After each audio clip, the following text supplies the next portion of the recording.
J'aimerais vous parler d'un premier mensonge du diable, la réincarnation.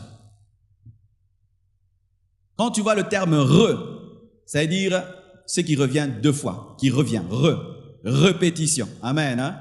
Redemander, redire, incarnation, c'est quoi? C'est lorsque un esprit, une âme vient dans la chair. Alors donc la réincarnation, c'est quoi? C'est une doctrine satanique qui dit qu'une âme peut revenir dans plusieurs chairs. Que comme tu es là, tu étais né peut-être au Japon et tu es mort au Japon et tu es venu naître au Congo. Et après ta mort au Congo, tu vas renaître en Chine. Après ta mort en Chine, tu vas renaître, je ne sais pas, aux États-Unis. Et il se peut que là, c'est ta 7e vie, ta 10e vie, ta 20e vie, ta 100e vie. C'est ce qui est enseigné par le diable, la réincarnation. Que ce corps, c'est un véhicule. Comme nous changeons des véhicules. Aujourd'hui, je ne sais pas combien de voitures tu as pris.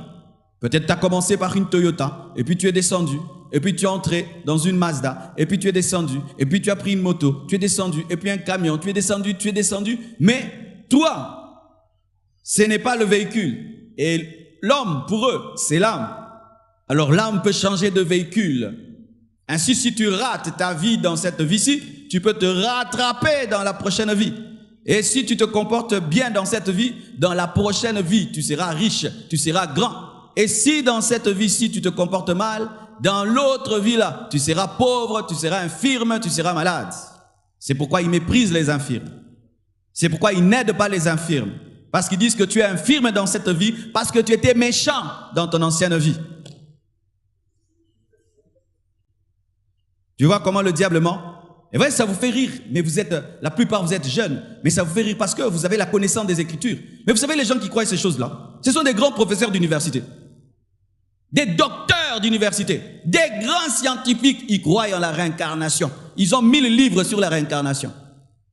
Et pour confirmer son mensonge, vous savez ce que l'ennemi fait dans le domaine de la réincarnation, pour que vous le sachiez déjà. Il y a des témoignages de réincarnation dans les loges occultes. Frère, si tu vas évangéliser et tu vas t'opposer aux puissants de Satan, il y a une chose que tu ne dois jamais ignorer. Le diable n'a aucune puissance contre l'Église, mais il a la puissance dans la vie des païens. Le diable est dépouillé que face à nous, mais face aux païens, il est armé. Quand on dit qu'il a dépouillé les autorités et les dominations, c'est face à toi l'Église. Mais un païen, devant lui, le diable est armé, il est puissant dans la vie d'un païen. Mais devant toi, il n'a pas de puissance parce que tu es l'épouse de celui qui l'a vaincu. Et donc alors, vous devez savoir que lorsque le diable était précipité, Dieu ne lui a pas ravi sa puissance. Et donc, Satan a aussi de pouvoir. Que dit la Bible face à la réincarnation? Hébreux 9, verset 27. La vérité. Et comme il est réservé aux hommes de mourir une seule fois, 2 fois, après quoi vient le jugement? Bien-aimé, la vie n'a pas de brouillon. Lorsqu'on est à l'école, on prend un papier, on travaille mal, on appelle ça brouillon. Et tu peux un peu déchirer le brouillon, le maltraiter. Souvent, on n'utilise pas notre meilleure écriture. Souvent, on n'a pas des lignes droites. On ne souligne pas, c'est pas présentable.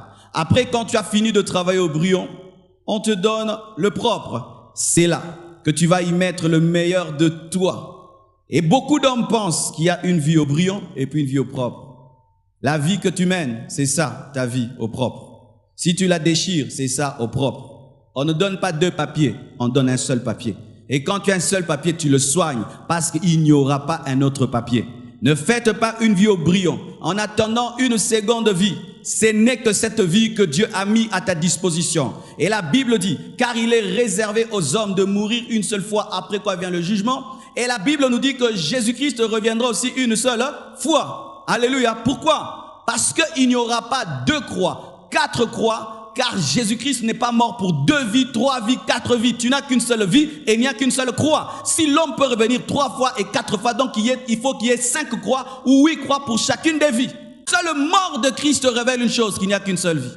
Car si l'homme a plusieurs vies, il faut qu'il y ait plusieurs croix pour chaque vie.